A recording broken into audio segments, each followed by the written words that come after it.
Hello नमस्कार दोस्तों, आपका बहुत बहुत स्वागत है हमारे यूट्यूब चैनल हिंदी आर्या में।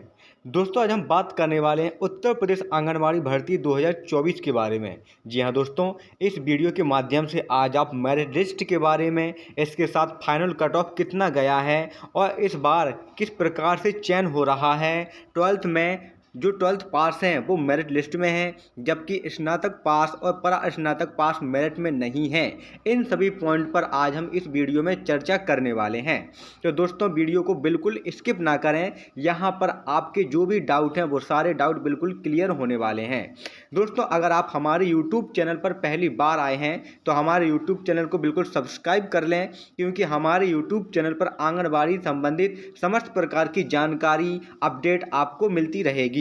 तो दोस्तों, आइए सबसे पहले हम जान लेते हैं कि जो उत्तर प्रदेश आंगनबाड़ी भर्ती है वो 2024 की यहाँ पे जो भर्ती है, इसमें लगभग 75 जिलों में आवेदन प्रक्रिया मांगी गई थी, जिनमें से लगभग 74 जिलों में आवेदन प्रक्रिया कंप्लीट हो चुकी है। केवल एक जिला है जहां पे अभी आवेदन प्रक्रिया चल रही है, और जो इन सभी जिले हैं इनमें सभी की मेरिट लिस्ट दोस्तों तैयार हो चुकी है, और मेरिट जो है वो ब्लॉक स्तर पर पहुंच गई है, और ब्लॉक स्तर पर डॉक्यूमेंट वेरिफिकेशन के लिए कॉलिंग भी की जा रही है। अब दोस्तों, सवाल यह है कि कितनी मेरिट वालों को यहाँ पर बुलाया जा रहा है, फाइनल कट ऑफ कितना गया है, कट ऑफ किस प्रकार से यहाँ पर बना है, मेरिट में किस प्रकार से नाम आया है, 12th पास वाले यहाँ पर मेरिट में क्यों आ गए हैं, जबकि स्नातक वालों को मेरिट में नहीं लिया गया है। इन सभी पॉइंट पर हम चर्चा कर लेते हैं।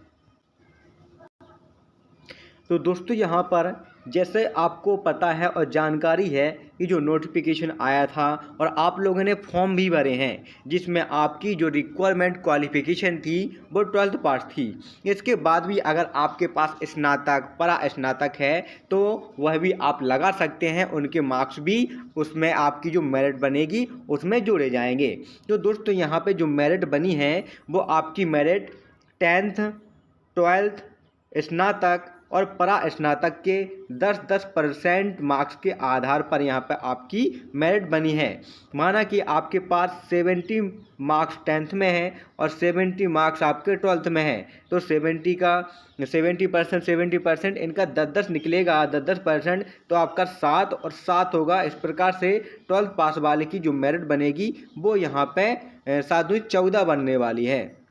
यहाँ दोस्तों 12th पास वाले की 14 बनने वाली है। लेकिन अगर आप यहाँ पर बीएससी भी हैं और आप परा स्नातक हैं, तो मान के चलो यहाँ पे आपकी 10th में 70, 12th में 70 और स्नातक में आपकी 60, परा स्नातक में आपकी 60 है ना। तो आपके 7-7 14 और 6-6 12, 14-6 आपके यहाँ पर टोटल हो गए 22। तो आपकी मेरिट बननी चाहिए यहाँ पर 22। लेकिन दोस्तों, यहाँ पर 22 वाली मेरिट को नहीं लिया गया है, जबकि 10th और 12th के आधार पर जो आपकी 14 मेरिट बन रही है उनका यहाँ पर मेरिट में नाम है। यह कैसे है दोस्तों, इसी को आज हम इस वीडियो में समझने वाले हैं। तो दोस्तों, इसके लिए कुछ पॉइंट रखे गए हैं, इन पॉइंट के आधार पर प्राथमिकता दी जा रही है मेरिट लिस्ट में। अगर दोस्तों, सबसे पहले तो अगर आप जिस ग्राम में, जिस आंगनबाड़ी केंद्र में आपने आंगनबाड़ी में जहाँ पे वैकेंसी खाली है, मान के चलो आप एससी जाति से हैं, ठीक है, और एससी जाति के लिए आपके जो वार्ड नंबर है उसमें एक आंगनबाड़ी है और उस आंगनबाड़ी में एक एससी की वैकेंसी है, और यहाँ पे 4 महिलाएं हैं। समझना दोस्तों, 4 महिलाएं हैं जो एससी की ही हैं।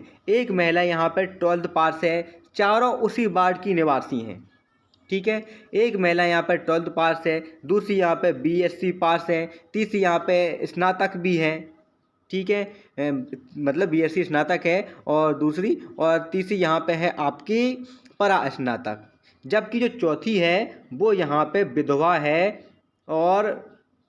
है। तो ये 4 प्रकार की महिला हो गई।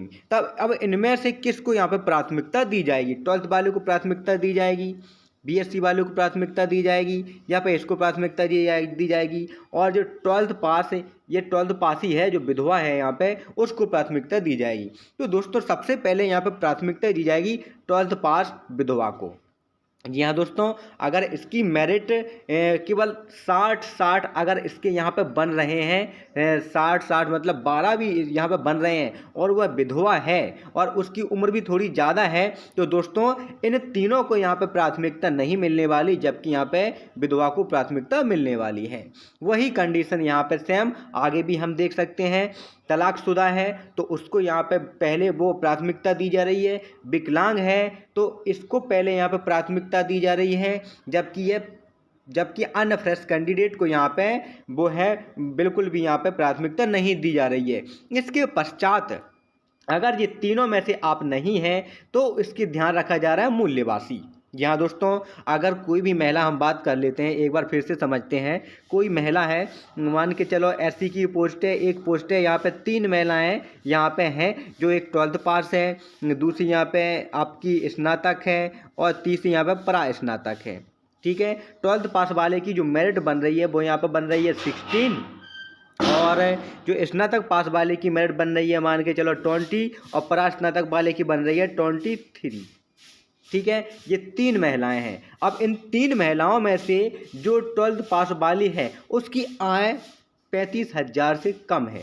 जी हाँ दोस्तों, उसकी आय 35,000 से कम है, जबकि जो स्नातक है इसकी यहाँ पे 80,000, जो परा स्नातक है इसकी आपकी 70,000 है। तो दोस्तों यहाँ पे प्राथमिकता दी जा रही है जिसकी यहाँ पे आय कम है, जिसकी आय कम है उसको प्राथमिकता दी जा रही है, जबकि तीनों सेम आंगनबाड़ी केंद्र के लिए उन्होंने अप्लाई किया है और वो उसी वार्ड की रहने वाली हैं। तो दोस्तों इस प्रकार से यहाँ पे प्राथमिकता दी जा रही है। सामने मूल्यवासी हो गया, आय प्रमाण पत्र हो गया, जाति हो गया। तो दोस्तों इन सभी रिक्वायरमेंट के आधार पर जो है वो यहाँ पे आंगनबाड़ी में भर्ती हो रही है और इसी के आधार पर मेरिट बनी है और इसी के आधार पर डॉक्यूमेंट वेरिफिकेशन के लिए दोस्तों बुलाया जा रहा है। तो दोस्तों एक बात तो सीधी यहाँ पे क्लियर हो गई है कि मान के चलो कि यहाँ पे जो 12th पास हैं अगर वो यहाँ पे एलिजिबल हैं और जो पात्रता कुछ पूरी कर रही हैं तो उनको यहाँ पे मेरिट में नाम है, जबकि उसी सेम आंगनवाड़ी की जो स्नातक पास महिला कैंडिडेट है, परा स्नातक पास महिला कैंडिडेट है, लेकिन ये फ्रेश है, इसको कोई तकलीफ नहीं है, इनकी थोड़ी आय ज़्यादा है, इनको जो विकलांग नहीं है, विधवा नहीं है, परित्यक्तता नहीं है, तो दोस्तों इनका यहाँ पे मेरिट में नाम नहीं आ रहा है, जबकि 12th पास कैंडिडेट है उनका यहाँ पे मेरिट में नाम आ रहा है। जबकि कुछ कैंडिडेट ऐसे भी हैं जो 12th पास हैं, उनको ये वाली कोई दिक्कत नहीं है, मूल्यवासी भी मान के चलो उसी वार्ड की मूल्यवासी हैं, लेकिन वो उनको आय प्रमाण पत्र में ज़्यादा आय है, जाति प्रमाण से हैं वो, लेकिन विधवा तलाक विकलांग नहीं है। लेकिन ये इनमें अगर फाइट होती है तो दोस्तों यहाँ पे कुछ 12th वाले ऐसी भी हैं जो यहाँ पे मेरिट में नाम है, तो उनका दोस्तों सीधा सा हम कह सकते हैं वो जुगाड़ वाले हैं।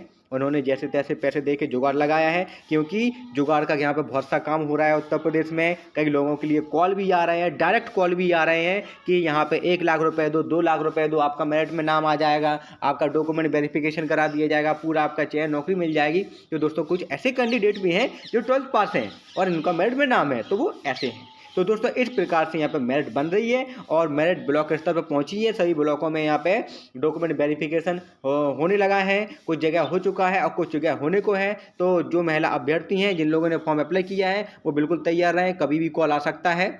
आज की वीडियो में इतना ही, धन्यवाद।